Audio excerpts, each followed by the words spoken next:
অভিনেত্রী আজমিরি হক বাঁধন প্রথমবারের মতো ঈদে বড় পর্দায় আসছেন তিনি। নির্মাতা সানি সানোয়ারের পরিচালনায় এশা মার্ডার কর্মফল পুলিশের চরিত্রে অভিনয় করেছেন তিনি। বুধবার এফডিসিতে আয়োজিত একটি অনুষ্ঠানে সিনেমাটির ট্রেলার প্রকাশ করা হয়।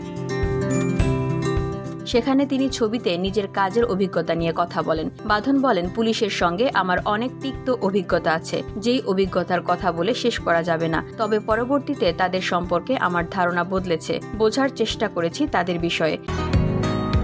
বসুন্ধরা, উত্তরা, বনশ্রী, কুড়িল ও বাড্ডা সহ রাজধানীর বিভিন্ন স্থানে অভিজাত ও অত্যাধুনিক মানের ফ্ল্যাট কেনার এক নির্ভরযোগ্য প্রতিষ্ঠান প্লেজেন্ট প্রপার্টিজ লিমিটেড। তাই আপনার স্বপ্নের আবাসনের জন্য আজই যোগাযোগ করুন।